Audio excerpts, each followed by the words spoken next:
So we're at the top, not the top of Switzerland Trail, but along the my mouth's getting cold. It is cold out here. Switzerland Trail.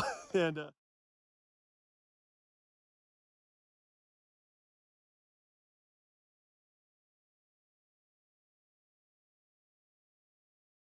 but you know, it's beautiful up here. You can't see that much because all the fog and some snow in the distance, but beautiful vistas. There's picnic tables. There's like some grilling area. You could bring some charcoal and a couple spots to grill. But this has been an awesome trail, and you know, it's been super easy in my dad's very built up Jeep. But if it was in the summertime and you had like a crossover SUV, you can make it as well. You know, just 4-wheel drive and you'd be good to go. Nothing needs insane clearance on it. So great place to come for just a beautiful drive in Colorado. Have a picnic with the family. This is a really well built Rubicon that he has. So I'll have him do like a rig walk around. And this is my dad right here. He actually has a channel as well called Soaring Eagle Outdoors. Yeah, so you can kind of see some of his content as well. But and it's almost a year. Well, it's almost a year since I did my original build video, and I've done a lot of updates to the Jeep. So I'll just hit some of the highlights here. So starting off in the front here, I've got a Bestop front bumper. It's got a Baja Design 30-inch light bar in it with a Warren winch. And I've also got the Teraflex front stabilizer that's also adjustable underneath there. The suspension system itself is a Teraflex Alpine CT3 system. It is designed for the 392, the Eco Diesel, and the 4xe because the extra weight that these vehicles have to carry. You know, my battery's about it's almost 800 pounds. It's sitting on a set of Baja buses from Mickey Thompson, and on a 17-inch Teraflex Nomad wheel that is the split spoke, and it's also got the air up and the air down valves, and sits on 37s. The Rubicon itself has 410 gears, and with the electrics of the 4xe, because on 470 horsepower, 470 foot-pounds of torque, has no problem with the 37-inch tires with that gearing, so it does pretty well.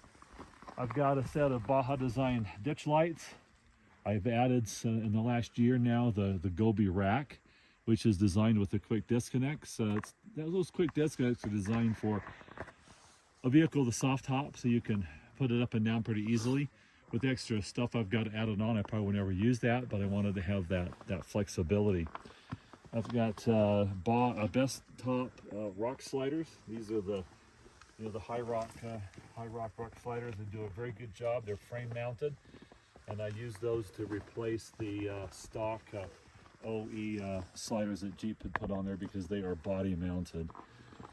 Coming around the back here, I've got another Bestop rear bumper. I've got some Baja Designs backup lights built into it that are tied into my switches. So if I need extra light at night, I'm out in the woods backing up, I've got the extra light. I've got the Teraflex backup camera and light relocation the backup camera and rear brake light relocation package in there. And but I'm running the factory the hinge support. I could have got the Teraflex one, but I'm running the factory one. What I've got up here is an American Adventure Lab tire carrier, and I've got a review on my YouTube channel about it, so I won't go into too much details. But you can run the Roto packs on the side, and obviously your Maxxtrax back here to be able to get to them pretty easily. Up on the Gobbi rack, I've got a Overnight Vehicle Systems 270 awning and a couple of Rome Adventure Company boxes. Those are 66-liter boxes, and they're also on the Rome Adventure Company mounts, so you can dismount them from my Gobbi rack without any problem. You don't have to drill holes in the bottom of them to mount them to the Gobbi rack. You just mount into those mounts. On my ladder here, I've put a power tank mount with a 10-pound propane for when I'm camping. Some extra propane that's on the outside of the vehicle. Okay, so to finish up the build, once again, Bestop rock sliders on this side. I also replaced the factory antenna with one from Rugged Ridge. And you've noticed it's taped right here. At first it had no problem, but once I added this Gobbi rack and it came out, now I'm getting a little bit of banging when I'm driving on the interstate, high speed. So I added a little bit of tape here to keep it from doing that. Other than that, the vehicle's been working real well for me. I've had her on some 3 badge of honor trails so far, and the Switzerland trail here today has just been great with the snow, and I've had no issues. I've been having fun. Awesome. Anyway, that's the current setup of this rig. If you could do anything over again, what would you do different? 37s may be a little bit much for the kind of trails that I like to run, but so maybe a 35s, a little bit smaller lift for more overlanding. But to be honest with you, with the 37s, it looks so good, and pretty much any of the obstacles that I would go on the trails that I do, it just eats them up. So you don't have to do a lot of thinking about a tire placement like you would with the smaller tires. It does eat into my efficiency on the electric side of the house. So instead of getting about 24 miles on a range, I'm getting about, in the winter time here, about 15, 16. Summertime, 18 and a half, 19. It's just the wheels are heavier and it takes a lot. Now, I may have gone with the Gladiator. I really went back and forth. I probably spent 2 months trying to decide if I wanted the 4xe or the Gladiator, and went with the 4xe. I like the horsepower, I like the torque, but I would like to have the availability to have a bed in the back. So yeah, if I had it over again, I might go with a Rubicon Gladiator.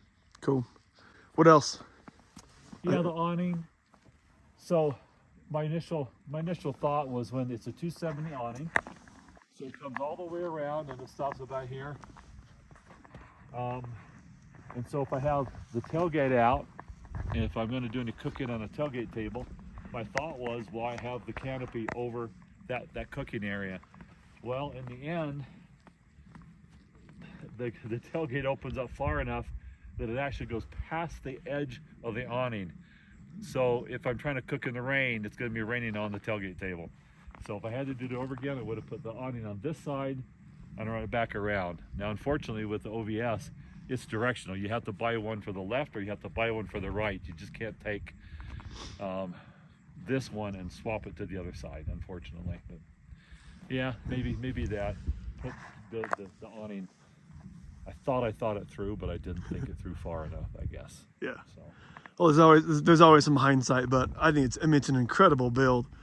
It's just such a beautiful and capable vehicle. I've enjoyed off-roading in it with you today. My truck sucks at off-road. I mean, it's just so bouncy and it's such a rough ride. And this thing is just, it's amazing. Well, that's where the Wrangler excels. You know, as a daily driver, it's not that great. You know, somebody the other day I heard say that, you know, the Jeep Wrangler is the worst but coolest vehicle ever made. You know, so, you know, reliability is not that great, but man, off-road, it just excels. Yeah. You know, disconnect the sway bar and just glides right over stuff. So we didn't air down today. We probably could have. Would have made a little bit softer ride, but this is not a threatening trail, so we didn't air down today. But. Yeah. All right. It's cool. Well, thank you for the walk around. Thanks for showing the build. You bet.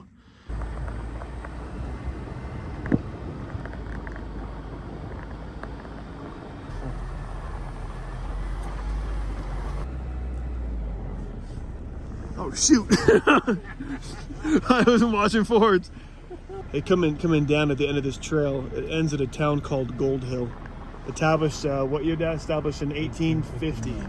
1859. This is some old cabins. Really a cool little mountain town. It's beautiful.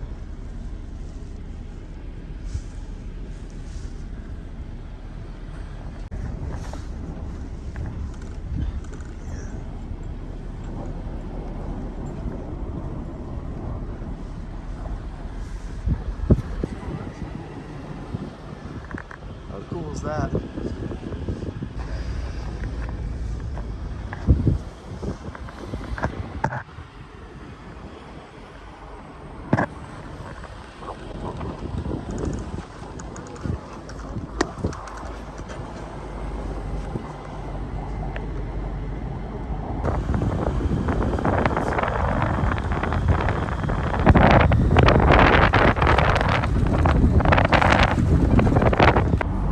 Back on the road now, coming down from Gold Hill at the end of the Switzerland Trail.